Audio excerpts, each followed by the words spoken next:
La cine aș face? La Vali Vigelie. Aș face la Florin Salam.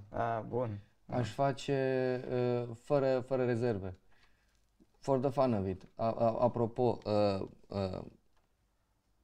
manele am pățit doar când am ajuns aici în Sud și doar m-am nimerit la petreceri unde... Adică ce vrei să zici, mă, că la Sibiu numai simfonică să ascultă? Băi, ce să-ți faci? E simfonică nemțească, adică cu Bach și Wagner și Beethoven.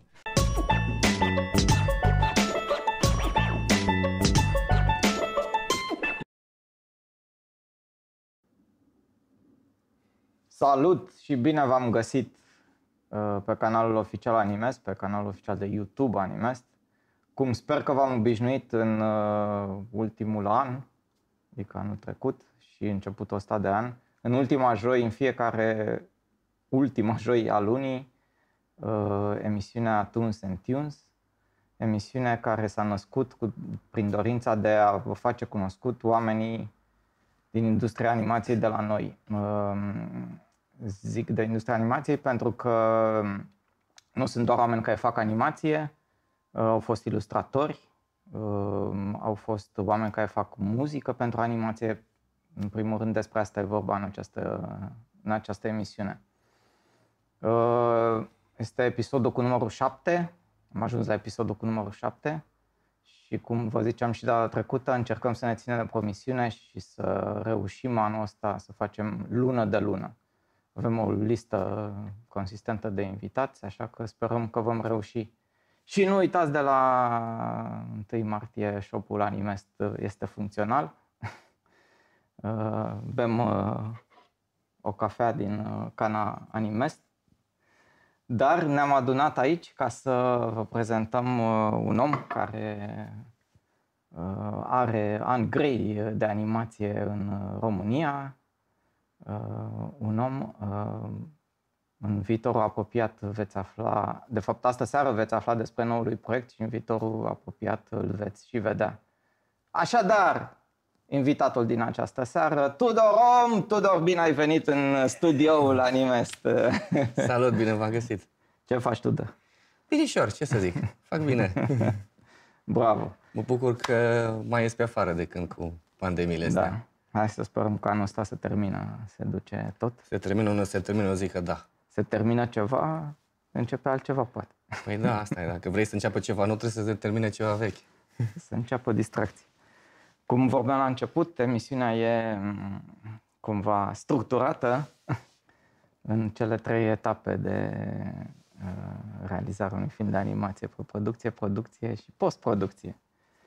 Ce înseamnă preproducție? Înseamnă cum ai intrat în lumea animației, cum, de fapt, de când erai mic, cu ce te-a atras, așa, cum ai început, de când eram mic. Cum, că știi cum e, Freud de la copilărie se trage tot. Ok.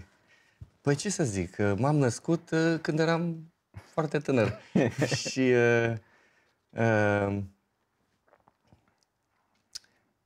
primele mele ricoșiuri așa cu arta a fost, bineînțeles, la grădiniță, unde toți copiii desenau, făceau copaci, soare cu zimzi, cu din astea, cu zâmbete, cu floricele, cu nu știu ce. Eu nu. Eu luam foaia întreagă și o coloram toată albastru. Albastru full. Deci la mine la acuarelă nu era nimic atins decât albastru, care de obicei era gol și trebuia să schimb, să-mi iau o altă trusă de culori să fac. Deci pot să zic că mi-am atins perfecțiunea în pictură de mic copil.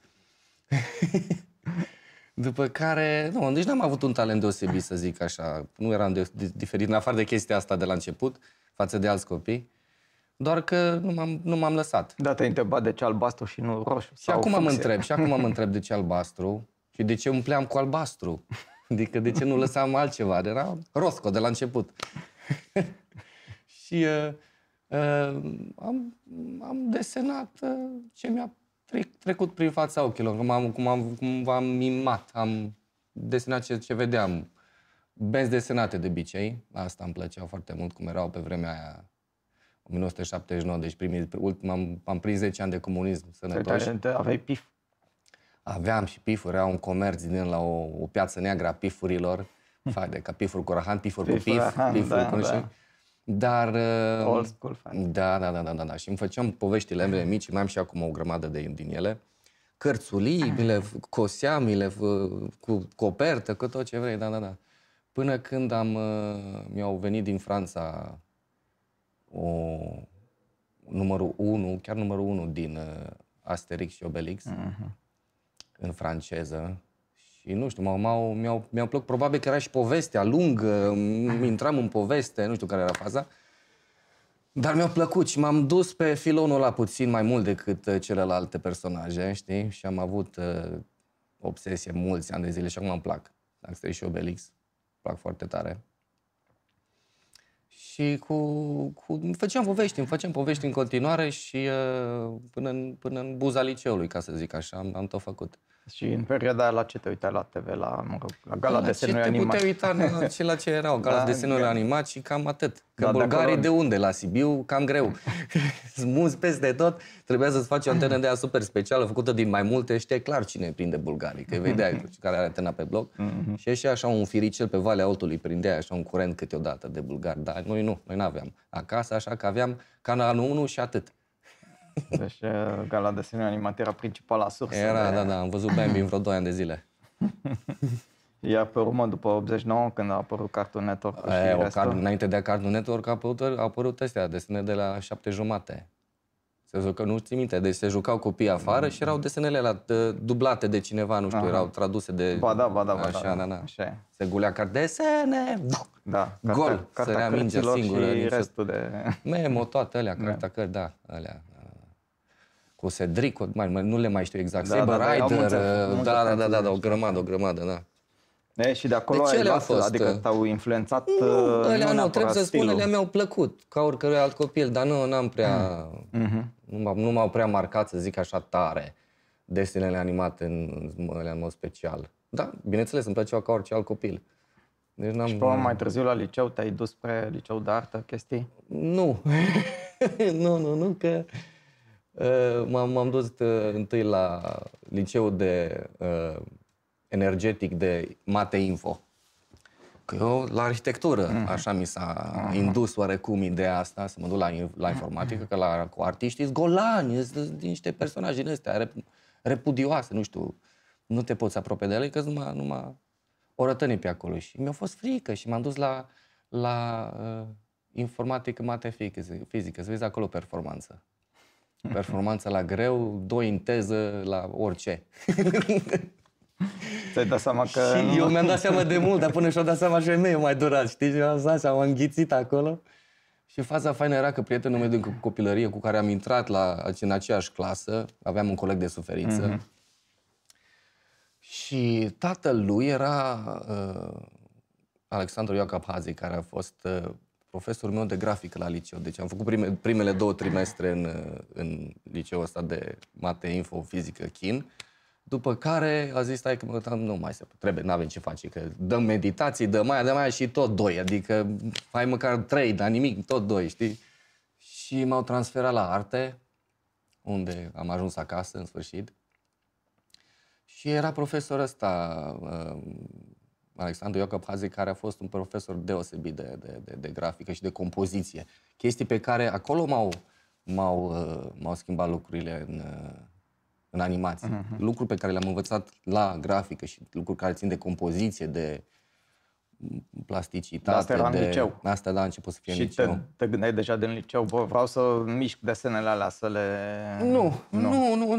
A venit mai târziu treaba cu animația. În liceu, eu ce mai vreau să fiu, nu neapărat pictor, că ți-am zis, cu pictor am rezolvat-o din grădiniță. Vreau să fac desen, să fiu mare desenator, să fac lucrări de artă, să expun, să fac în galerii, chestii de genul ăsta, știi? Bine, acum, când eram în generală, țin minte, au venit la un moment dat să ne facă test de inteligență. Și ne-au pus să completăm acolo ce vrem să fim când ne facem mari, unde vrem să lucrăm și am spus că vreau să lucrez la Disney. Cred că asta e singura chestie cu animație din generală pe care am avut-o. A venit rezultatul testului de inteligență, da, poți să lucrezi la Disney. Nu mi-au zis cât e cifra, lasă, pe ce post, dar mă încadrez la Disney, bun. Și aia a fost. Cu animația a fost mai târziu, adică am dat la facultatele de artă, am intrat la Cluj până la urmă și... Deci te-ai mutat din Sibiu spre Cluj. Da, și am făcut tot grafică și acolo, știi? Și la un moment dat am plecat cu o bursă în Franța. Nici nu trebuia să iau bursa asta, adică a fost un accident, ca multe alte chestii din viața mea. A fost așa o chestie pe care mi s-a întâmplat și m-am trezit în ea. Ce să fac? Știi? Eram în anul 3 de facultate, de obicei trebuia să te duci, nu te puteai duce în an terminal și aveam 4 ani de facultate pe atunci și nu puteam să mă duc în anul 4 și erau bursele afișate. Dar ai fost doar tu singur sau era cu încă doi colegi sau... Împreună în bursă? Nu, singur. Singur, okay. Da. Și m-am dus într-o vineri la școală de plictiseală, așa, ce să fac, stau acasă, mă duc la școală, nu trag chiulul. M-am dus așa într-o letargie de aia de vară și am zis, pe drum, mi-am zis, dar eu ce fac după facultate? Că nu știu, până atunci eram totul clar, artistul vieții, știi? Și îmi vedeam viitor așa ca și cum la Pirați acolo, walk the plank, știi? O trambulină din aia într-o ceață, care dădea într-o ceață și un baston care mă împinge și nu știu, e apă, nu e apă, e hău, nu știu. Și mă gândeam, hai să întreb măcar la secretariat acolo, la sala profesorală, cu bursele astea, că după ce termin facultatea, măcar să știu, să am un an de zile anul 4, să mă pregătesc, să fac dosare, proiecte, ce o fi nevoie acolo, să mă duc și eu, la un moment dat după. Să mai continui cu iluzia că fac școală, știi? Și am bătut la ușă și doamna Mariana, laboranta de la secția grafică, iar mi-a schimbat viața personajul ăsta. Doamna Mariana, dar cum e cu bursele astea? Adică, ia de aici, scrie o cerere. Ce cerere scrie? Eu vreau să las că peste un an... Nu, scrie mai aici o cerere, că peste o jumătate de oră se întâlnește comisia și decid cine merge cu bursă și s-au înscris exact atâția oameni câte locuri și nu decide nimeni nimic, știi?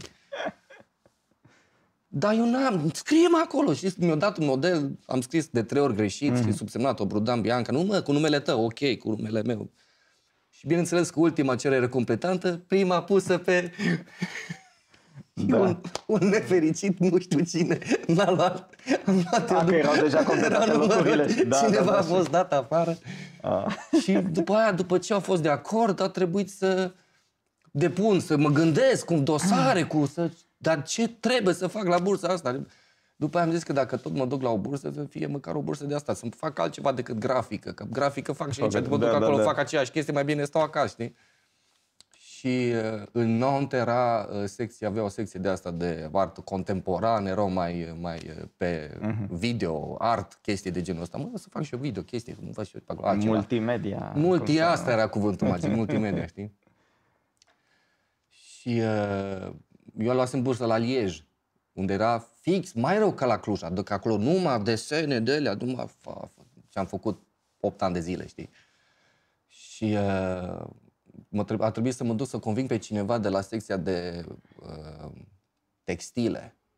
Și în Cluj erau secțiile împărțite în tot orașul. M-am dus în fundul unui cartier în care nu fusese niciodată, să caut pe cineva pe care nu cunoșteam. Deci n-am găsit pe nimeni acolo, m-am întors dezamăgit înapoi la facultate și din facultate este profesorul, șeful secției de grafică, îmi trage una peste cozoroc, te duci la Nantes.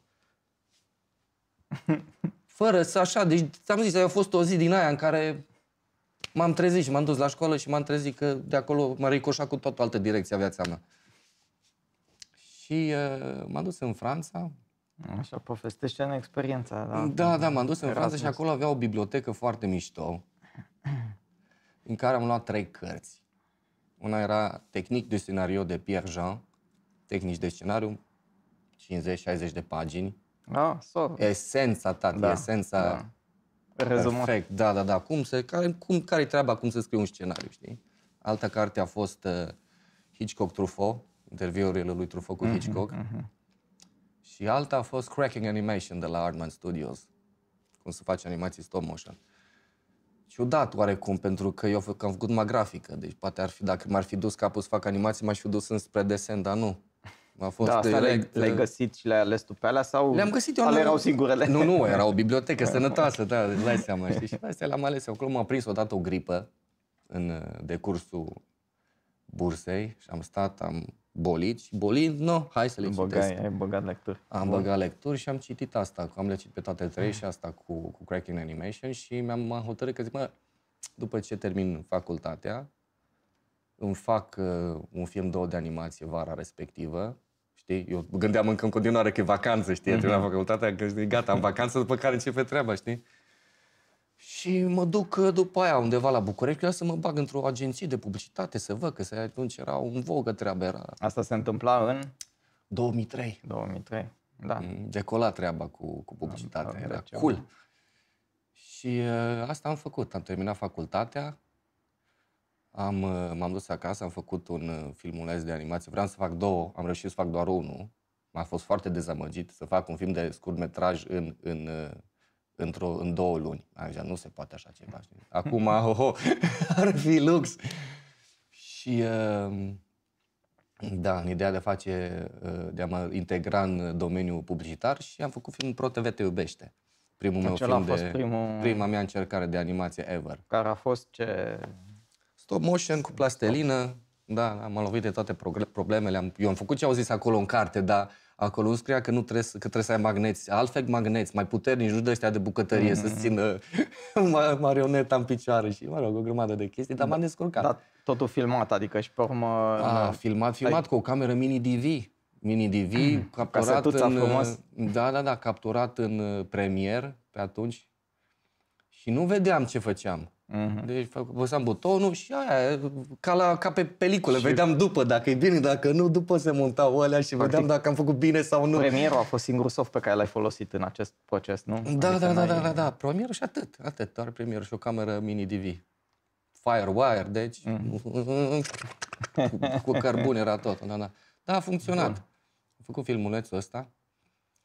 După care am ajuns în București după niște peripeții de nu vreau să-ți povestesc că am fost și pictor de curte între timp și muncitor necalificat și electrician și sunetist și săpat șanțuri și toate. Bine la experiență. Da. Păi am plecat din Sibiu cu filmul ăsta și m-am dus direct în Târgu Jiu. M-am dus la București, că asta a fost.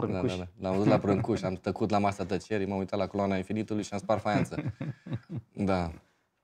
Și am făcut picturi la bogătanul orașului. Aha. Da. Un om foarte fain, un om care a crescut de la... Am început să vândă cartofi și a ajuns să aibă lanțuri de magazine de pantofi. Deci foarte tare om. Și făcea o vilă și noi eram echipa de... Până la urmă mi s-a îndeplinit vixul să ajung pictor, știi? Da. Ajuns să fac lucrări în palate, știi? Da. Și după am ajuns la București și am vrut să arăt și eu. Mă duc la opera, trebuie să le arăt filmul, cad ăștia pe spate, fac furori. Și bineînțeles, m-am dus pe ușă, la Pro TV, acolo pe Peache Protopuvescu, unde era sediu și n-am trecut de chestia de portar acolo, ca la metrou, cu acolo. Unde vrei să te duci tu? Vreau să arăt filmul cuiva.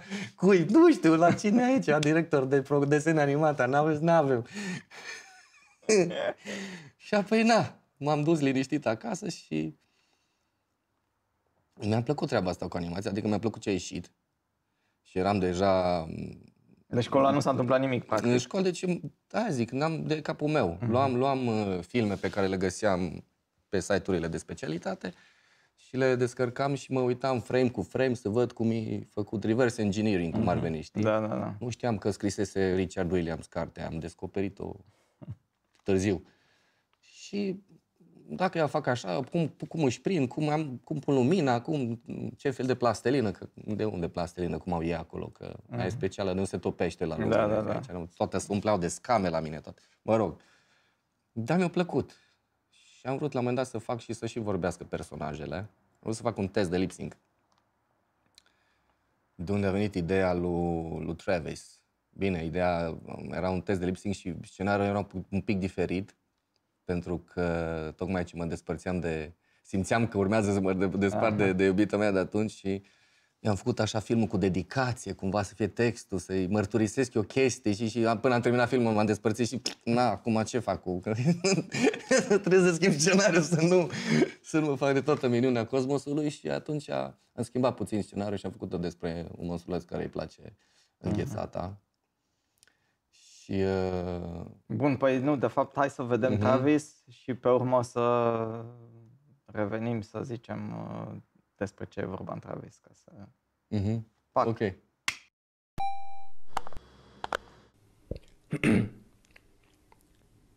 Is it working? Is this thing on? It's on. Okay. Hello. My name is Travis. I'm a monster. I know this isn't a very desirable thing, but I didn't want to be a monster. My mother told me that I'm a monster when I was old enough to buy my first ice cream. She said that the ice cream man just happened to have a heart attack when he laid eyes on me. I could never get an ice cream since then. I like ice cream. I mean, I like ice cream. I would love to have a bite, just one. I'm not asking for much, am I? If any of you could spare some time and go and buy me one, please. I'll give you double the money, triple, just one ice cream. After all, monsters are people too.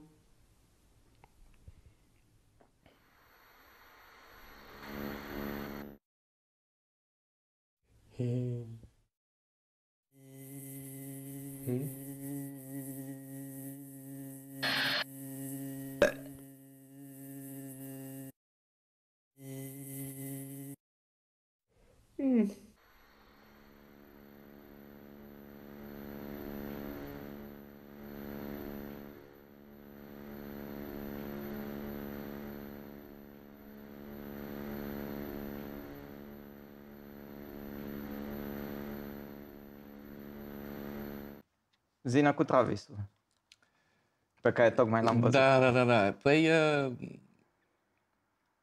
ideea era de iubirea mea pentru înghețată.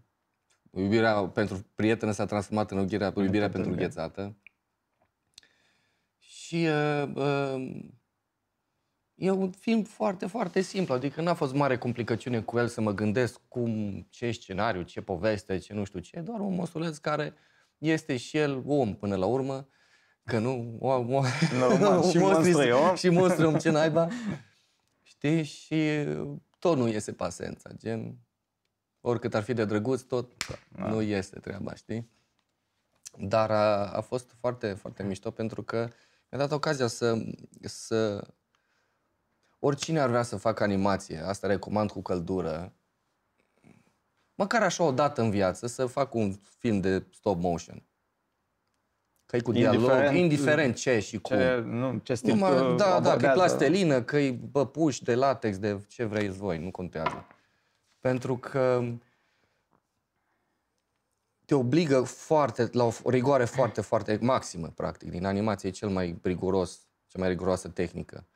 Și odată ce reușești cumva să scoți ceva care într-adevăr e ok, să nu stremure prin cadre personajele, să poate face un pic de lip-sync, tot procesul ăla, dacă reușești să faci măcar un film de 1 minut, dar bine, după ce orice tehnică pe care o abordez, da, ce liber, ce frumos, ce poezie.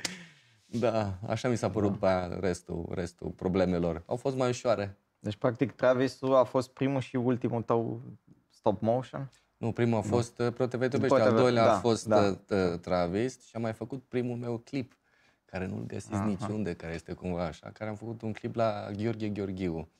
Se numește Vine vara piesa. E foarte drăguț și cu live action și cu stop motion. Și era un omuleț de ăsta de plastelină care cânta pe bar. Păi și de ce nu e pe nicăieri? Nu e la calitatea tehnică deosebită în care să-l bag acolo cu restul. Nu știu de ce. Mi-e drag, mi-e foarte drag. Știi?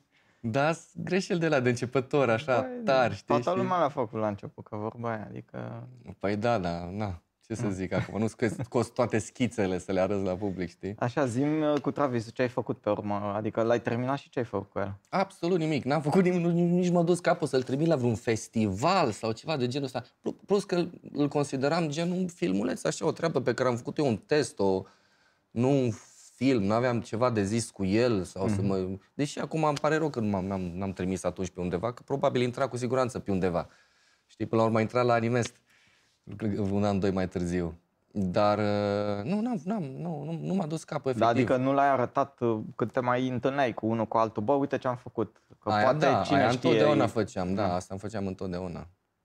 De fapt a fost asta, astea 2 filmulețe și plus videoclipul a fost portofoliul pe care l-am avut atunci când am început Animat Planet. Hai că aici intrăm în greu pe un teritoriu vast. Da, da. Păi hai să începem cu Animat Planet-ul, că asta e partea... La cât timp, să zicem, așa, ca în timeline-ul după Travis? După Travis a fost făcut în 2003 și în 2004, în decembrie 2004 am început să lucrez la Animat Planet. Iar la fel, tot așa, aiurea. Eu încercasem nici măcar. Mi-epuizasem absolut toate, după ce am fost, ți-am zis, toate meserii, n-am făcut nimic cu animația, nici dracu nu m-a primit să bravo, ce mișto, da, și na, ce faci cu ea? Mic. Și aveam o prietenă de familie o doamnă foarte interesantă și de viță nobilă din București. Și eu stând acasă, efectiv, țin minte că și acum era vara și mă uitam, zic, am epuizat toate posibilitățile, toți prietenii, tot ce mă ducea pe mine capul să mă găsesc un job undeva, să mă infiltrez într-o poziție undeva și ca ilustrator și ca orice, nimic, nu, zero, știi. Stăteam așa, mă uitam în gol și zic, nu, cântau aici sinfonii prin stomac, eu nimic, ce să fac, Și sună, bineînțeles, sună telefonul.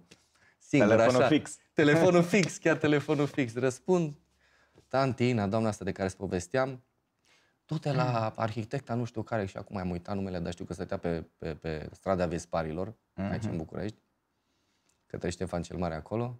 Zic că vine din partea mea. Ok, mă duc, ce să fac? M-am dus la un perioadă de arhitectură. După aia mă gândeam pe drum încolo că, aoleu, poate asta să fie viitor, mi-a arătat cariera când am dat la info, asta era gândul la arhitectură, aoleu, să se întorc toate înapoi, o să ajung arhitect, ce am făcut, a ratat destinul, ce... Mă rog, mă duc la doamna asta, foarte faină și îmi zice, du-te la Media Factory, zic că vin din partea mea. Ok. Media Factory era o companie de producție. La ghișeul 2. Da, ghișeul 2, da, mai împinge hârtia asta, o țără. Da. Și era o firmă de asta de producție video, care n-avea treabă cu animația sau ceva. Ei făceau, nu mai știu dacă știi. Da, știam atunci. Nu știi atunci, da. Făceau emisiunea asta, România mea cu Hurezeanu. Cam asta era highlight-ul. Mai făceau și altele, da. Asta țin-o minte. Și am ajuns acolo. Zic, mă, ceva e pe aici. Uite ce fac. Eu le-am arătat animațiile, s-au râs bine. Mai ales la videoclip. Și, păi, ce vrei să faci? Că noi aici animație nu prea... Uite, vino pe aici și când vrei tu mai treci pe aici și montezi în Final Cut și înveți să montezi. Eu știam oricum ceva, dar măcar învățam programul, știi? Da. Așa că am mai trecut pe acolo, dar eu tot căutam să mă bag într-o agenție de publicitate și tot trimiteam mail-uri, niciodată chestia asta cu mail-urile nu mi-a ieșit decât o singură dată atunci. Și m-am băgat la, nu zic numele, la o agenție de publicitate și am stat 5 săptămâni, am trăit tripul ăsta de angajat. Adică o lună și un pic. O lună, de obicei la o lună de probă, dar am stat o săptămână peste ca să fie sigur că chinui maxim. Deci nu, deci așa ceva a fost Băi, deci am spart faianță și din alea. Nu, aici a fost cea mai sinistră experiență ever din viața mea. Și a fost mutual de acord că nu. Să știi că nu. Zic, da, așa, avem dreptate, nu, la revedere, ia banii și m-am dus. Și iar am trecut pe la ăștia, pe la Media Factory și mi-a zis, bă, da, eu știu pe ăștia de la Divertis, zice Marius Toader, care era, și Monica Șenchiu și erau cei doi principali acolo. Și hai să facem o... Divertis că era în floare cumva. Era în floare atunci, era... Exceptând anii 90. Ultimul pus a fost ăsta de la ei. Și, erau la Antena 1, aveau emisiune, deci erau pe val, nu era problemă, știi? Știu pe ăștia de la Divertis, hai să facem o emisiune de satiră politică. Și mi-a arătat el niște... Era ceva reclamă la MTV, adică reclamă pe MTV la o emisiune de la Summer, nu știu ce era, cu niște imagini pe niște bețigașe care erau plimbate prin fața ecranului. Zic, bă, lasă-mă, asta nu e animație, asta e... Lasă, că mă gândesc eu la ceva. Și m-am dus acasă și am deschis un program pe care mi-l duse un prieten de-al meu, Mădălin, mi l-a dat când eram deja în Cluj, deci stătea acolo, acumula praf pe hard. Și l-am deschis atunci pentru prima dată. Programul se numea Moho, se mai numește așa acum tot Moho, deși a avut niște anime, Studio Pro, nu știu ce, tot a revenit la matcă. Și am încercat să fac ceva, adică m-am zis, ce pot să fac cu programul ăsta, să scot ceva inteligibil, știi? Și atunci era tot așa în vogă Jib Jab, dacă ți minte. Da. Vezi, mă, cu politicieni, cu ceva, cu niște fețe, dar nu cu poze tot timpul, să fac că ăsta era program vectorial, deci animație 2D vectorială, dar și cu sistem de oase. Și atunci apoi ai niște păpuși vectoriale și le poți anima foarte simplu, știi? Dar are și funcția de importă imagini și poți lucra cu ele și cu transparență și cu tot ce trebuie. Și m-am gândit la un scenariu, am tras vocile cu vocea mea, o grămadă de voci pe acolo. Atunci, practic, de la Media Factory n-ai avut nimic, nicio direcție? Nu, i-a zis, bă, ce fain ar fi să facem un serial de satiră politică, punct, nu? Știi? Am căutat poze, n-am găsit pe net poze cu ce politicieni doream, m-am dus, am luat ziare, am făcut poze, am scanat din ziar cu raster, să vedea pe unele poze eram negru. Cut-out fizic, asta a fost... Cu toporul, da. Și n-aveam internet, deci mă duceam la internet cafe. Și am făcut în decembrie, pe un frig cu țurțuri la nas, timp de o lună, am făcut tunelul tranziției, care e prima chestie de la Animal Planet ever făcută, cu vocea mea, cu scenariul meu, tot one-man show, știi? Și eu am venit cu produsul ăsta, acum dacă stau să mă gândesc, era foarte, foarte copilăros, dar avea potențial. Și l-am dat lui Marius l-a arătat lui Tony Grecu, Tony Grecu i-a plăcut și mi-a dat un CD cu niște voci de ale lor de la Divertis, mai multe chestii pe care le-au tras ei pentru... aveau în cadrul emisiunii lor un moment cu păpuși latex de astea, gen... Cred că da. Nu mai țin minte exact cum erau, știi? Deci aveau niște chestii trase pentru momentul ăla din emisiunea lor. Și era un dialog între Băsescu și Năstase, moderat de Tony Grecu, și după aceea o melodie. Tot ce îmi doresc e strivirea ta. Era și eu de la campanie electorală, știi? Și am ales chestia asta cu melodia și am animat, bine, pe melodie am făcut ce am vrut. Bine, acum am făcut ce am vrut și pe text, că, da, erau în studio acolo și vorbeau și pe care începea un videoclip din ăsta animat cu Năstase, Băsescu și îmi pare și Iliescu pe acolo. Și 5 minute a durat ăsta. Deci primul a fost 3 minute tunelul tranziției, ăsta a fost 5 minute. Și am venit, i-am arătat treaba asta și lui Tony Grecu și lui Marius. I-a plăcut. Deci nu, asta are potențial mai mult decât o pastilă ceva. Să bagi undeva o inserție. Putem să facem chiar o emisiune de jumătate de oră. Îți dai seama, ei vorbeau așa de parcă mă duc iau un kil de roșii, unul de ceapă și asta e, fac cu niște cartofi, un pic de fidea și am făcut o tocană, nu-i problemă, știi, gen. Într-o oră mâncăm. Eu, ce să zic, stăteam acolo și îți dai seama, dezastrele la mine de acolo mi-a luat o lună să fac 5 minute. Ce să fac jumătate de oră plus un sezon întreg. Deci nu, niște calcule pe care nu le puteam concepe.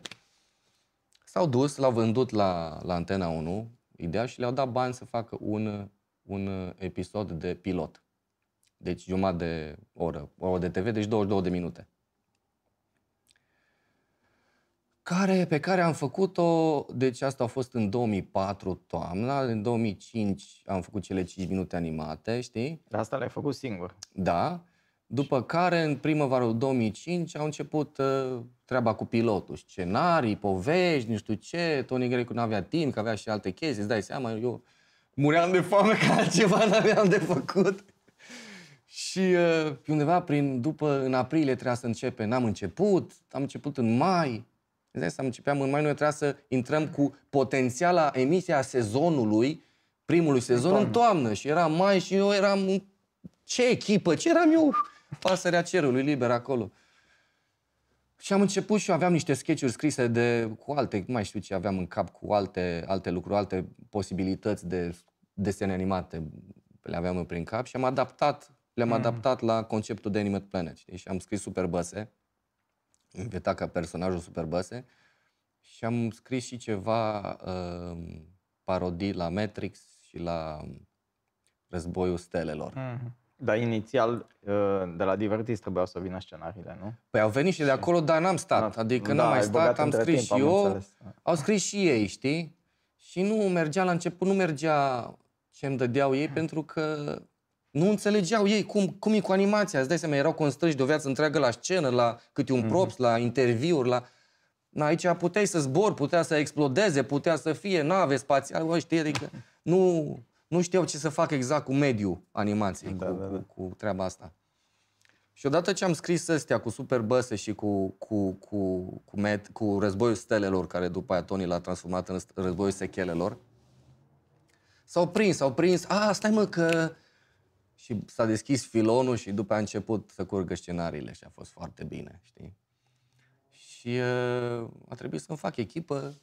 Am dus la colegul meu din liceu, prietenul din copilărie, Pop C. Augustin. Și l-am luat de pe același șantier de unde eram eu, fusesem eu, l-am luat de acolo și De la el încă mai era... Nu eram, a venit și el în București.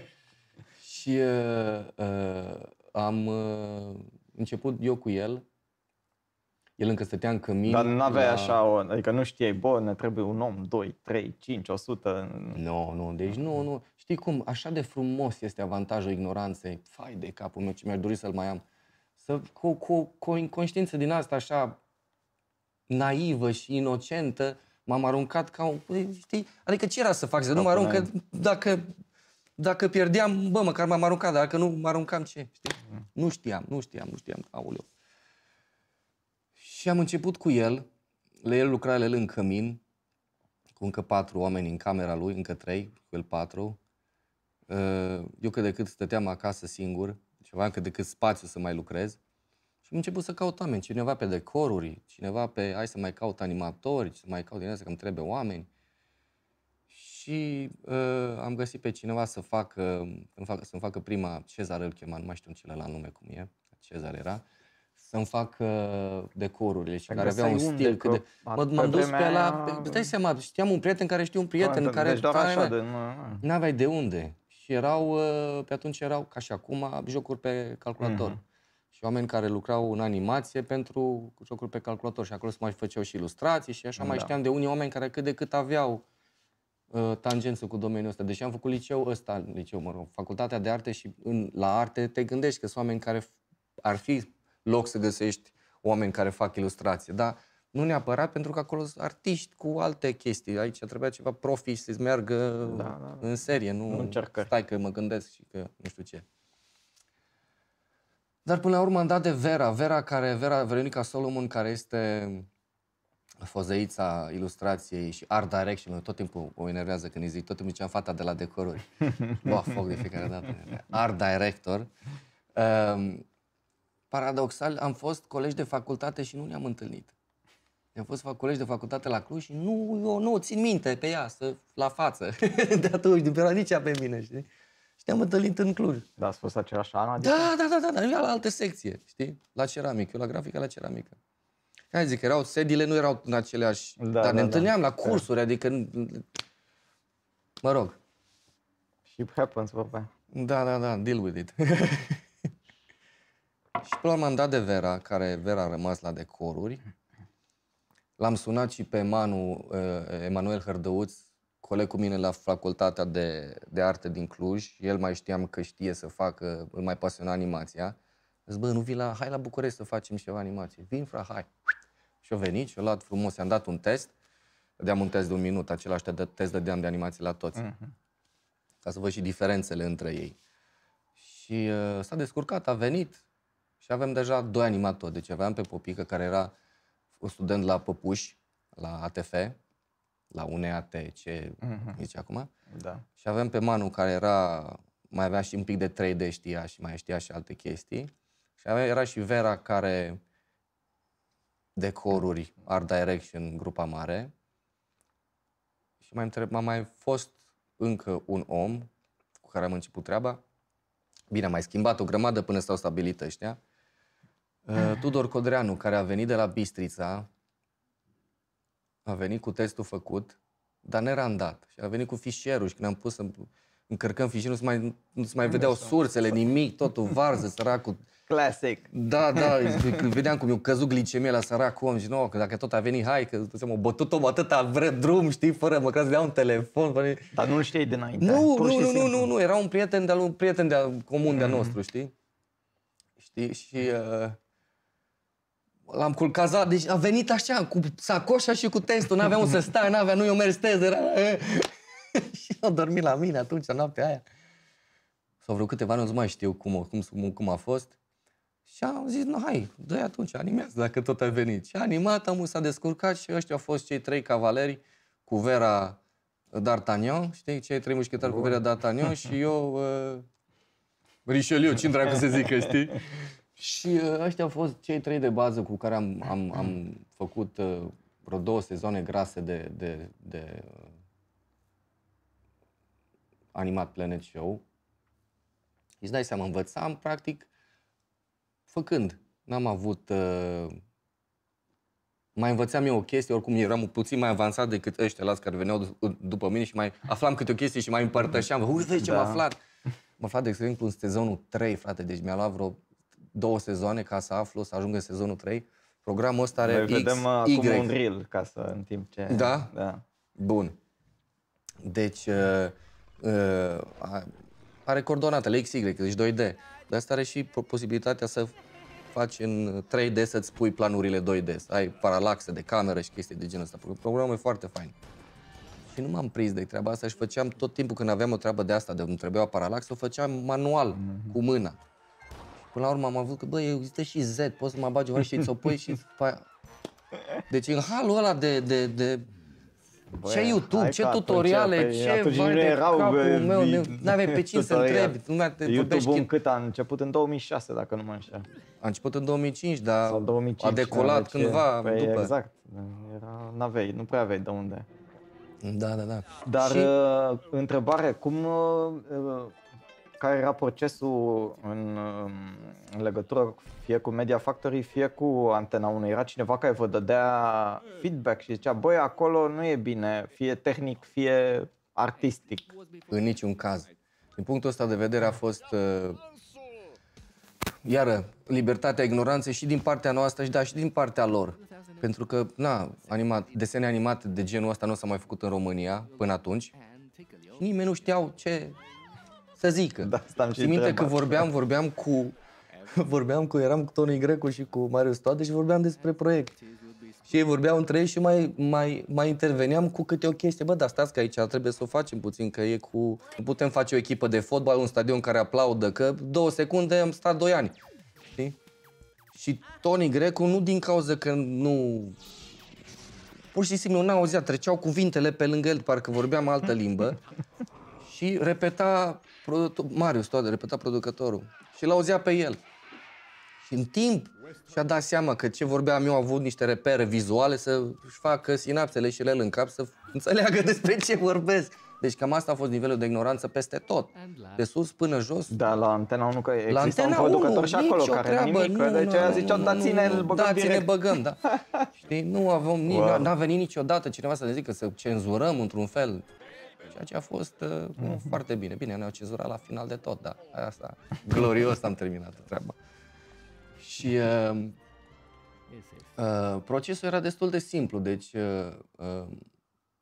aveam scenariști, mai scriam și eu scenarii, mai scria și Mariu din când în când, aveam scenariști, Teodorovici și Lăzărescu de la Iași. Dar nici măcar o idee, băi, vedeți că săptămâna viitoare, nu știu, sunt alegeri sau săptămâna viitoare se întâmplă nu știu ce. Era Toni care era tema scenarist, apropo de treaba asta, să vezi. Deci era scenarist șef Toni, care lua toate scenariile și le peria, le mai updata, le aducea la zi și foarte fain. Dar apropo de treaba asta cu actualitatea, că îți dai seama, noi făceam povești cu personaje politice actuale cu 2-3 luni înainte să fie difuzate. Băi, și al dracu, mă, de fiecare dată se potriveau și am început să zicem, mamă, dar ce buni suntem, ce ne mai pomeniți, dar avem globul de cristal, suntem niște genii din alea, bubuim de atâtea deșteptăciune. Nu, de fapt, adevărul trist era că povestea era la fel. Aceleași personaje cu aceleași conflicte și cu aceleași rezultate, oricând puteai să faci cu ochii închiși și o dădeai peste 2 ani, se potrivea. Da. Asta a fost partea tristă, știi? M-am maturizat așa brusc. Eu credeam că voi schimba percepția oamenilor cu desene astea animate. Cineva o să se... De unde? Ce revoltă, ce nimic. Râdea lumea și business as usual, ca să zic așa, știi? Bun. Așa că procesul era destul de simplu. Se făceau scenarii, veneau scenariile, trăgeau, Toni era responsabil de divertiși care trăgeau vocile. Veneau vocile la noi, la mine, de fapt. Eu le montam, făceam un animatic fără sunete, doar vocile și mai puneam niște sunete care erau necesare animație. O palmă, un pumn, un ceva care era esențial, știi? Și animaticul ăla, care era făcut cu decorurile gata, deci eu făceam, în funcție de scenariu, făceam brief-ul pentru decorul, deci nu făceam storyboard-uri deloc. Foloseam exact marionetele digitale pentru animatic, direct. Și am ajuns la un moment dat să ne înțelegem toți atât de bine încât funcționa foarte bine treaba asta între noi. Și mergeau animaticele la animatori, animau, randau și ei și apoi mergeau la sunet și asta era, știi? Super. Deci a fost destul de simplu așa ca și structură. Cât a ținut? Asta a fost și secretul succesului. Câte sezoane au fost? 7 sezoane, 4 ani de zile. 4 ani și un pic. Mamă. Da. O viață de om. Și s-a terminat, nu știu, anii s-au dus așa de mitralieră. S-au dus foarte repede pentru mine și pentru noi toți din echipă. S-a terminat din cauza alegerilor, că am fost între 2 cicluri de alegeri. Deci, practic, a fost primul mandat al lui Băsescu, ăsta a fost Animat Planet. Când a fost Băsescu Joană, Joană era, domnul Mircea Joană era prostănacul serialului. Da. Când a dat porecla Tătuca Iliescu și atunci a rămas. Și era foarte credibil în rolul ăla. Nu puteai să ai o competiție electorală cu un personaj care dădea de la desene animate prostănac. Și atunci l-au scos de pe post și au revenit de pe post după... Dar v-au dat o motivație sau Media Factory a primit o motivație? Da, a primit motivația că vă scoatem de pe post. Păi, aia a fost, v-am scoatem de pe post, ce să... Okay. A fost, da. Și până atunci aveam contract la fiecare sezon aveam contract. Deci nu aveam un contract pe nu știu câte sezoane. Și atunci a fost prima dată când am avut contract pe 2 sezoane. Și ăsta a fost ultimul sezon a fost primul din cele 2 contractate. Deci nu, la revedere, contracte s-au dus, s-au dispărut, nu mai a fost problemă. Da, și s-a încheiat povestea cu Animat Planet. Ca o paranteză, că toți suntem la povestește-ne așa briefly cum a fost experiența din Berlin, că în timp ce... Păi da, îți dai seama, între timp am mai lărgit echipa, a mai venit și Roxana Bențu și Marius Bențu și Lucian Cornea. Și care a fost faza? De ce v-ați gândit? Sau... Păi, în primul rând, să faci un serial de animație cu 4 animatori, un art director și un regizor, deci practic eram 6 oameni. Un serial de animație al cărui un serial de animație, 22 de minute. Da, despre asta e vorba. Deci 13 pe sezon, 26 pe an. 26 ori 22, nu știu cât e. Ori 7. 4 ani de zile. Ți s-ar siguranțele la un moment dat, nu mai poți. Am văzut colegii mei ardeau, se plezneau. Tudor Codreanu a început să facă și regie destul de devreme și i-a mai împărțit munca. Dar nu avea cum, adică îți dai seama, știi, le mai povestesc chestia asta, mai mergeam la festivale și mai dădeam de alți oameni care mai făcut seriale și le ziceam chestia asta, uitau la mine, prima reacție, să-și bate joc de mine, cum trebuie să face așa ceva. Și ne-am dus la Berlin din 2 motive. Ăsta a fost primul motiv, pentru că, gen sanatoriu. Să schimbați atmosfera. Să ne schimbăm tot așa, să nu mai știu aerul altul. Și doi la mână era mai ieftin. Era mult mai ieftin decât în București.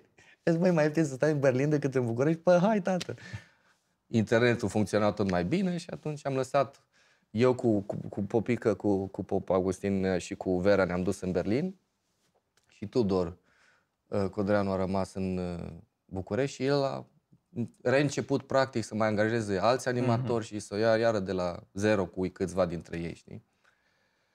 Și am fost practic 2 echipe, una la Berlin și una la București, da. A fost ciudat, pentru că eu stăteam la Berlin, între timp aveam și o afacere cu un hostel la Sibiu și vara veneam la Sibiu, la hostel și în toamna și... Vara stăteai 3 luni, adică? Da, 2 luni, 3 luni stăteam la recepționist, la hostelul meu și în rest și decembrie, când era sezon, deci practic când era off-season când era turismul liberal turism, eram la turism. Când România la serviciu, eram și eu la serviciu la Animat Planet, știi? Și experiența din Berlin a fost foarte, foarte interesantă. Îți dai seama, altă limbă, altă cultură, alt aer, într-adevăr. Oraș plin de artiști de toate felurile. Și, da, v-ați educat cumva să aveți un program, ai zis, băi, suntem la Berlin, dar nu ieșim când așa, stăm de dimineață până la 4 lucrăm și pe urmă ne îmbătăm. Adică aveați un program. Nu, ne-am cam îmbătat, cu programul, să curgă, nu-i probleme, lasă că îl muncim noi când ne-om trezi. Asta a fost ideea. Lucram când era de lucru și în rest gustam de tot ce avea Berlinul mai bun de oferit. Petreceri, oameni interesanți. Mișto, bravo. Da. Și adică a funcționat. A funcționat, cel puțin pentru mine a funcționat ideea că mi-am clătit puțin capul, m-am rupt puțin de România și de... Chiar dacă mai lucram la Animat Planet, lucram puțin mai cantitativ, mai puțin și mai aveam timp să mă mai gândesc și la alte proiectele, știi? Și atunci am mai început să fac niște idei de scurtmetraje pe care nu le-am materializat acum, încep să mă regândesc la ele și să poate mai fac vreunul, 2 din ele. Dar s-a terminat că perioada cu Berlinul, Vera a rămas acolo. La școală. La școală, s-a băgat la școală și acum mai bine mersi acolo. E mămică. Animatoare, da, mămică, soție, de toate. Și m-am întors în România, în Sibiu, de fapt m-am întors, din Berlin, unde am rămas full-time recepționist la hostel. Și ce ai făcut după? Post așa, a fost așa. În animație, bineînțeles. În animație n-am mai prea făcut, am avut așa o pauză de animație, pentru că am avut treaba asta cu hostelul, o afacere de asta, care era deosebit de faină și s-a dus dracului și eu cu ea. Știi? Și n-am mai avut... am avut așa o perioadă de asta, ca să zic, știi cum sunt hărțile alea pe vremuri, că se termina harta, there be dragons. No? Eu acolo m-am dus și acolo am stat cu toți dragonii și cu toți dracii. Și pe urmă, cum te-ai întors? Cum te-ai reconectat cu lumea animației? Am stat acolo vreo câțiva ani în off the map, ca să zic așa. Și prin 2014, cred, dacă nu mă înșeală memoria, Tot așa a sunat un telefon din senin. Mobil de data asta. Da, de data asta mobil. Și era Helga Fodoran care m-a... Tu știi să faci animație? Da, știu să fac animație. Dar nu vii să lucrezi la filmul lui Matei Branea? Da, cum să nu vin? Vin, cum să nu? Și am venit în București să lucrez la filmul lui Mateo Molan. Clean-up și puțin animație și am și animat un cadru care nu le ieșea nici cum în After Effects și l-am făcut eu în Moho. Și a ieșit acolo de să urcă un personaj, așa urcă până sus pe munte. Dar era oricum în mare parte animat de Matei, deci a trebuit doar să giugiulesc acolo animația lui, să o dichisesc un pic și să arate bine și să îi dau cu puțin tel carne. După care m-am întors înapoi la Sibiu, că de unde să mai fac? Nu mai aveam niciun, iară falit, iară fără nicio perspectivă. Asta e o temă recurentă în viața mea.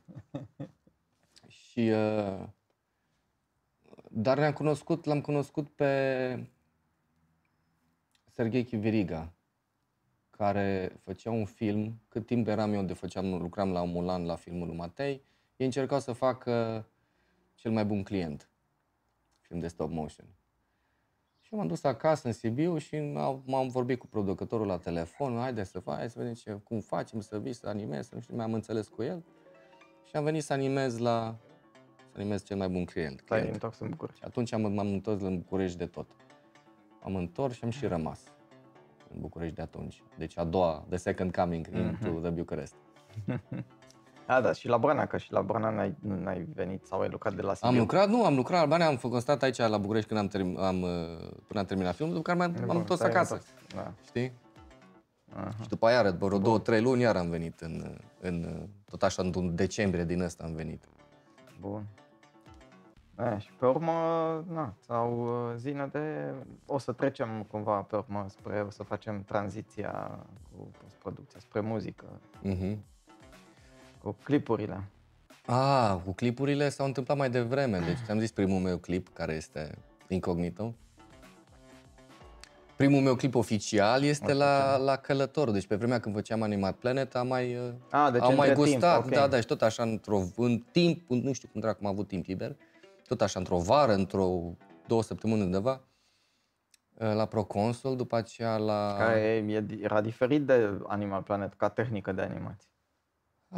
Tehnică nu neapărat, ca design, ca art direction, ca scenariu, ca așa, dar ca tehnică nu foarte diferit. Am folosit tehnica și am rafinat-o puțin, dar tot cam acolo era ca tehnică. Dar nu erau cu fețele lui Proconsul sau... Nu, dar tehnica în sine poți să o exprimi în diverse feluri, știi?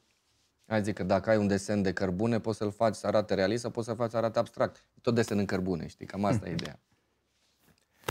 Și da, acum când mă uitam la clipurile mele, au așa o temă, cam niște scenarii care se repetă. E un personaj care stă undeva, se ridică undeva la ceruri și pică de acolo. Și sunt vreo 3-4 clipuri de genul ăsta pe care le-am așa. Sau 5. Cred că în afară de Love Story pe care l-am făcut pentru Fără Zahăr, care cred că a fost al 2-lea clip, dacă nu mă înșel. Tot pe timpul Animal Planet? Tot pe timpul Animat Planet, da. Am făcut 4 clipuri pe timpul Animat Planet, pentru că al 4-lea a fost făcut, ți-am povestit că ne-au cenzurat în ultimul sezon, ne-au scos de pe post și ne-am trezit brusc o lună, ne-au scos cu 2 săptămâni înainte de începerea campaniei electorale, deci 6 săptămâni, jumătate de sezon au scos de pe post. Și am rămas fără job brusc, știi? Aoleu, ce facem?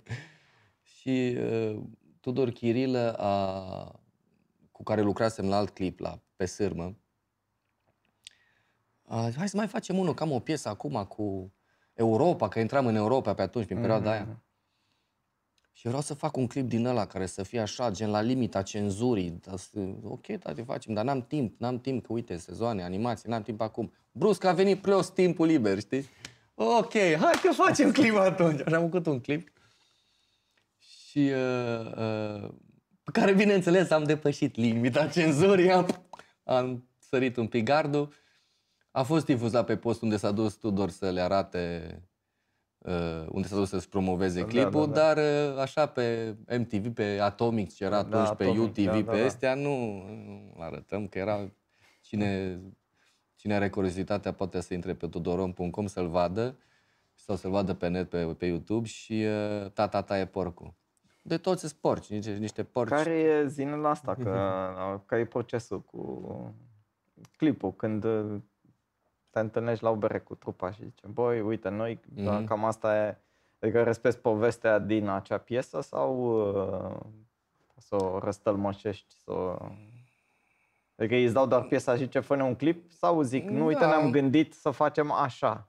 Păi procesul variază în funcție de ce idei au și ei. De obicei asculți piesa și îți vin idei vizuale în cap, momente aici. Adică tu le propui trupei cum ar veni. Cu siguranță propun ceva, asta e clar. Uite, cu fără la Proconsul n-au propus pentru că, bă, nu știm, habar n-avem. Asta e melodia, le-am propus chestia asta așa mai un pic mai distopică, așa, pe care am rafinat-o la pe sârmă la Chirilă, la Tudor Chirilă în clip. Și au zis, bă, ok, ne place, uite ce fain, mai vrem, știi, n-avem timp. Dar da, uite, la Fără Zahăr a fost cu membrii formației, am vorbit mai mult. Mai mult am vorbit, că vrem așa, da, și atunci este un back and forth, așa, cu fiecare, cum își poate introduce ideea pe acolo și cum se poate realiza, știi? Da. În animație. Tot timpul trebuie să le explic că în animație e mai ușor să zbori decât să mergi. Știi? Mult mai simplu să zboare personajul decât să... Cred că de asta și la mine toți au câte un plonjeu așa prin aer. Și să înțeleagă puțin parametri, chiar ce putem face și ce nu. Adică orice e posibil, dar în funcție de timp și buget. Adică, na. Și cam asta e treaba. Deci e un proces creativ ca orice proces creativ, cu oameni care au posibilități de expresie diferite. Știi, e muzică și e un... De exemplu, îmi dau seama destul de devreme, cel mai bine e să arăți imagini, să totuși se vadă că ce descriu eu poate să fie ceva foarte interesant și tu să înțelegi, da, înțeles, am înțeles, mamă, ce mișto, și când ți arăt, e ceva total altceva decât ți-ai imaginat tu, știi? Și atunci, bă, ce film eram, că nu eram în același film, știi? Da. Iar procesul e destul de simplu, îți împarți melodia în funcție de ce idee ai, ce concept ai, poți să ai pe beat să faci chestii sau pe refren, să ai aici o bucată la fel sau... Depinde cum îți structurezi povestea. Tot timpul am avut poveste la clip și cumva mi-aș dori să fac... Am făcut, de fapt, un videoclip accident din greșeală. N-am vrut să-l fac. Am făcut coperta, bine, asta acum mai recent, la trupa mea, că tot ne legăm, intrăm ușor în muzică, la Senzor, care e trupa mea favorită din România. Oamenii cu butoaie, nu? Pe butoaie, originalii, da. Dar mai există acum? Mai există, da. Bine, trupa se numește Paul Ilia, de fapt. Și el este the brains of the operation. Și a scos un album aniversar, 20 de ani, la care a zis suficient, știi? În ideea în care a zis, gata, suficient, încheiem treaba cu Senzor. Și am făcut coperta de album. Și la un moment dat mi-a zis, bă, dar nu faci și mie vreo 4 secunde de astea să-l pun în loop pe YouTube până merge piesa, știi, o de aia, știi? Păi ce să-ți fac? Păi nu știu, ai coperta aia de pe album, fă ceva cu aia, să se miște acolo, nu știu, e acolo ceva, să se scubească în nas. Și am început un pic, să se miște aici un pic, să se miște acolo, ba, dar cum ar fi și la revedere. M-am dus pe topogan în jos și am făcut la toată piesa din... Cât? 5 minute și ceva, nu știu, că 5 minute jumate are. Și... da, până la urmă ești un videoclip, nu se schimbă camera, nu se schimbă nimic, dar e un videoclip interesant. Primul meu videoclip fără poveste, ca să zic. Tot are o poveste oarecum, dar nu chiar așa o poveste deosebită, știi? Cu început, mijloc și final, știi? Da, clasic. Clasic, da. Așa că pot să mă laud că am doar mi-a ieșit din greșeală ce am urmărit să fac ani de zile. Un videoclip mai abstract. Bun, hai să trecem la muzică. De fapt am început. Zi-mi de trupe, ce asculți? Dacă vrei, ce ascultai în liceu și ce asculți acum la muzici? Băi, în liceu ascultam Prodigy, era vremea Prodigy atunci, asta era în liceu, grămadă. facultate trecusem deja pe Anatema, pe chestii mai dark, mai rocărel, pancărel din ăstea. Dar în liceu mai ascultam și Depeche Mode, iară, grămadă de tot, fan. Am gustat așa din fiecare gen muzical câte ceva. Și metale grele, și metale ușoare, și metale lichide, și hip-hop și... Dar după o vreme, cred că după facultate așa mai mult, n-am mai urmărit formații, știi? Decât dacă auzeam o piesă, ce mă dădea un trip, luam piesa, aflam cine e și îmi scoteam toată marfa, dacă îmi plăcea, stăteam, ascultam tot, știi? Și făceam așa câte o sesiune din asta de ascultam toată discografia. Acum, totul e fărâmițat așa, e o piesă de la ăla, o piesă de la cineva și fiecare dată e altcineva, nu prea găsesc cineva să facă o formație. Mai găsesc, dar rar. Asta e bine, că e diversitate mare. Păi da, dar e foarte difuză, știi? Și uite, The Black Keys acum mai ascult de ceva vreme, de ceva 10 ani deja. Și acum să spunem că Check Out este un link în descriere aici al emisiunii, unde veți găsi linkul de pe Spotify cu cele 10 piese preferate ale lui Tudor, All the Time. All the Time până acum. Da. Până acum. Dar apropo de fărâmițarea asta, mi-am început să-mi fac playlist-uri pe SoundCloud. Am zis, vreau ceva ce nu-i niciunde, ceva ce altceva. Și am acolo pe SoundCloud vreo 9 mixtape-uri, a câte vreo 24 de piese fiecare, aproape. Și alese pe mustață, deci poate punem și un link acolo pe lângă astea, dacă doriți să gustați.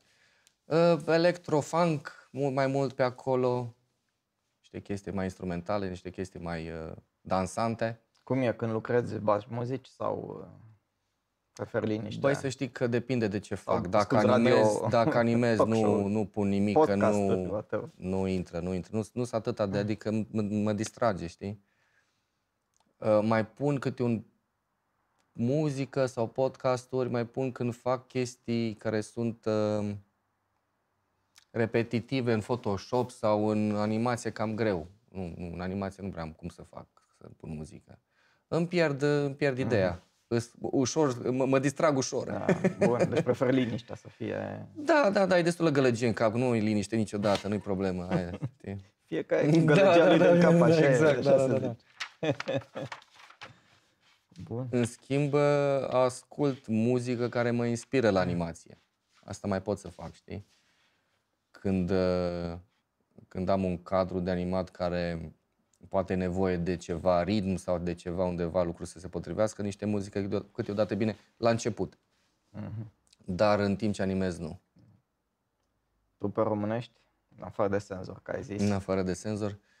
De pe acum, Robin and the Backstabbers. Bine, altă trupă favorită de-a mea, care acum nu știu dacă mai trăiește, dar Timpuri Noi e the best of the best. Ce să mai zic acum, nou la noi? Nu neapărat nou și înainte, că da, cum ai zis, Timpuri Noi. Mai există Timpuri Noi, dar mai există, nu știu dacă mai există, da. Partizan, Timpuri Noi. Da, s-a ramificat, s-a diversificat, să se numească chiar să diversifice. Băgai concerte? Da, când eram în facultate mai mergeam, da. Așa m-am început să apreciez Iris, care n-am ascultat nici acum n-ascult Iris, dar live e cu totul altceva, adică, bine, am prins așa, am stat aici, cum stau eu cu tine, așa stătea cu Toboșaru și cu Miculescu și cu ăștia. Eram fascinat de, stai mă puțin, că asta e muzică, mă, să fiu naibii, știi? În club, Music Pub în Cluj. Da, băgam înainte de pandemie, am fost acum anul trecut, anul ăsta, în vara asta, am auzit pentru prima dată voce amplificată la boxe, pe o terasă undeva. Și mi-am dat seama ce mult îmi lipsește sound-ul de voce amplificat undeva la un spațiu de ăsta cu lume. Adică erau și cu din ăstea, am uitat. Parcă sunt filme de astea istorice. Știi, când te uiți într-un film, vezi... Vara asta, da. Da, bine, vara asta ne rupem șlapul la mare, ce să facem. Uităm, COVID-ul uite de noi, noi de el și iar... Da, revine tot mai iar. Așa se întâmplă. Pleacă fiecare cu vacanța Nu, lui. eu zic că anul ăsta Cu gata, nu mai vacanța. reveni niciun. Și dacă vine, nu mai, gata. Îl interzicem, îi dăm interdicție. Zine dacă la clipuri. Dacă, nu știu, ai avea timp să faci un clip al unei trupe românești, care trupă ar fi aia? Sub Carpați. Am lucrat la un proiect care nu s-a finalizat, din păcate, și mi-am mici udă pe faza asta. Că proiectul era foarte fain. Poți să te uiți la cameră și să zici, băi, Da. bine, sunt back in business. Mi-ar place, ce mi-ar place? Acum, dacă stau să mă gândesc,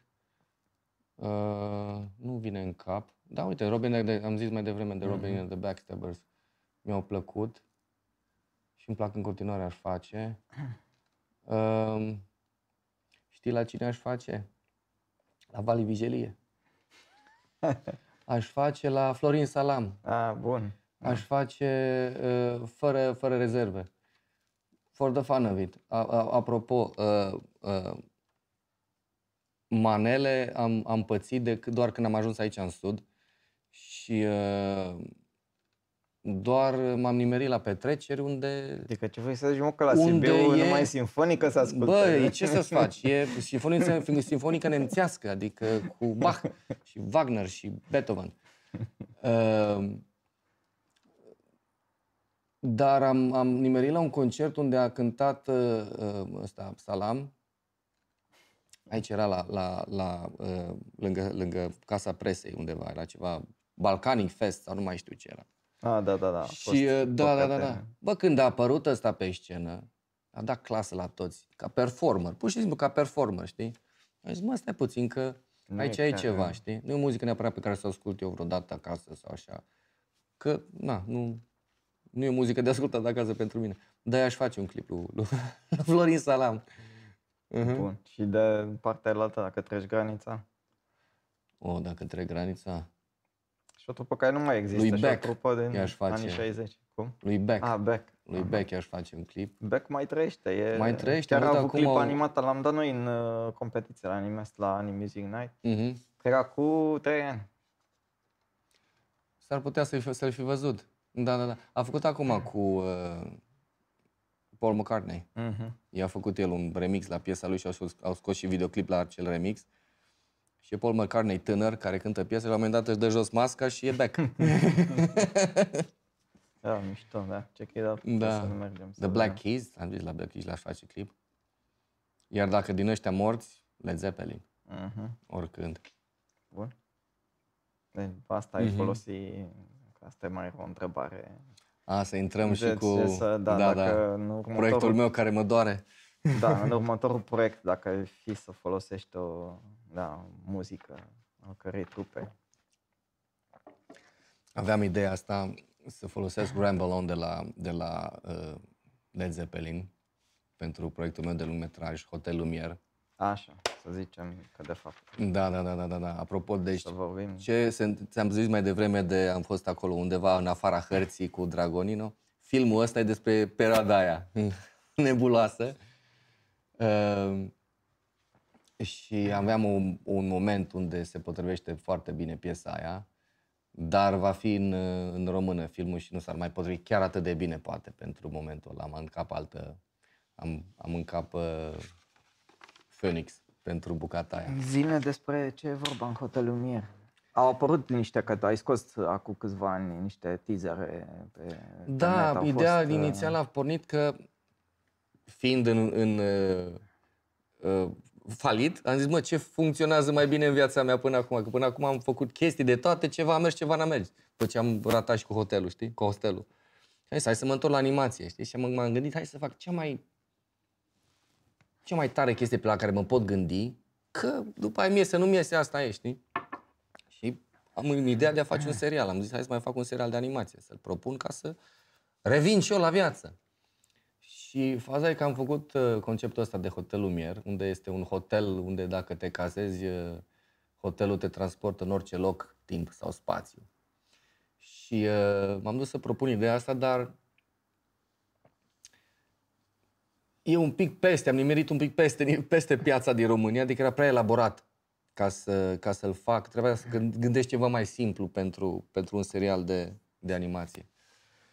Și proiectul Pentru un între film, timp că nu e serial, e film. a fost ideea de serial. Ideea de serial. Așa a asta pornit, fost. adică. Așa a pornit, da. Ok. Și ideea este în continuare, adică n-a murit. Doar ăsta e un episod pilot mare. Știi? Și ideea de serial era în capul meu atunci, era Boardwalk Empire pe HBO, sau ideea asta de serial de genul ăla, care acum e peste tot. Știi, toate posturile astea, HBO, Netflix, toate genul ăla de seriale care sunt ca filmele acum. Mai degrabă te uiți la un serial decât la un film. Și ideea era de făcut seriale de o oră, cam așa, vedeam eu în capul meu. Deci este un pic mai mult decât un episod filmul ăsta pe care îl fac. Deci ideea de serial s-a transformat într-un scenariu de film și lucrez la el de câțiva ani buni. Vă mai durau pe puțin, dar deja îi văd luminița, și sper să nu fie trenul din partea alaltă, să fie chiar capătul tunelului, știi? Bun. Și pe urmă să zicem că îl termini, adică se termină la un moment dat. Care sunt planurile cu el sau cu alte planuri? De după. Dacă ai deja alte, știi cum e, că în mod normal oamenii au o traistă de scenarii, de proiecte. Am și eu, am acum un proiect de ceva, încerc chiar un proiect de serial, dar de data asta pe internet. Nu știu dacă m-aș mai duce la TV să mai fac, sincer. Care sunt și filmate și cu animații când e cazul. Încerc să fac un primul sezon de 10 episoade anul ăsta. Adică tu zici asta, gen web series. Da, am eu niște idei care îmi tot circulă pe la mine prin cap și până nu le scriu și măcar să le scriu, să le pun în pagine, să știu că sunt acolo și să le fac animaticuri la toate, să știu că oricând le pot da production go. Deci am treaba asta, am un alt proiect de serial, de data asta doar animat, fără dialog. Asta mă incite foarte tare. Am și filmul de lungmetraj, niște bucăți care n-au dialog, niște scene întregi și mă incită foarte tare ideea asta.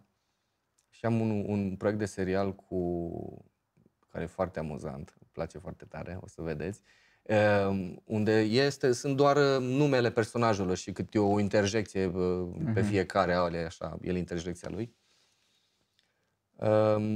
Deci am idei de 2 seriale la care lucrez deja. Plus mai am un lungmetraj pe care îl scriu, 2 lungmetraje de fapt și vreo încă câteva scurtmetraje. Băi, viața e scurtă. Idei sunt, adică nu e asta problema deocamdată, știi? Deci ar fi. Bun. Ce am uitat este că, la fel, în descriere sunt 3 linkuri cu 3 scurtmetraje preferate al lui Tudor. Dar vorbește-ne despre primul, care este... The Wrong Trousers. Filmul Arman. Da. Am fost obsedat. Obsedat e cuvântul potrivit, de fapt, da.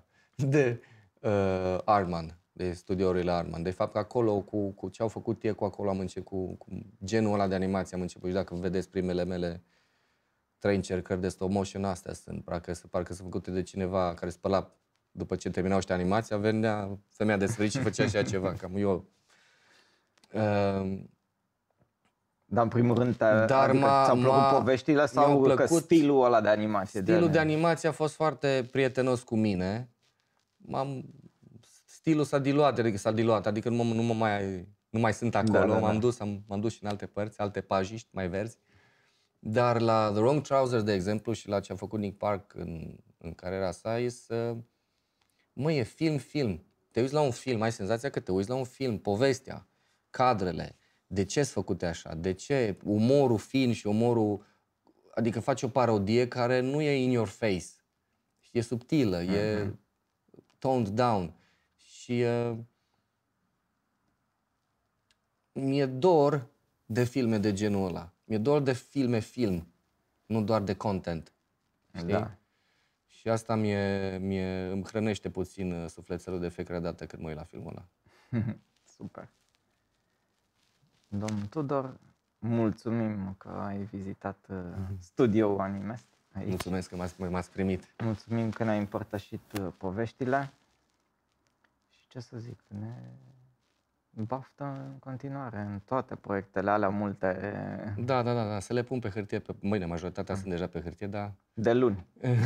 de mâine mă apuc. De mâine mă apuc, asta e. Asta, până acum am făcut pauză, de mâine mă apuc. Păi asta a fost episodul 7 din Toons and Tunes. Am vorbit despre animație, despre muzică. Cum vă ziceam la început, site-ul, shop-ul online .animes.ro Da, sunt mult mai gustoase din cănile astea, este boturile. în vigoare. Dați un click, vedeți dacă vă place ceva. Avem și chestii vintage din anii trecuți. Vine primăvara și avem și bașcheți. Avem și șepci. Așa că vă așteptăm.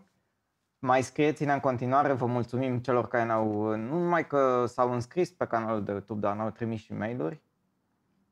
Și ne vedem la episodul 8 în luna martie, care probabil va fi cu o distinsă ilustratoare. Check it out! Pa!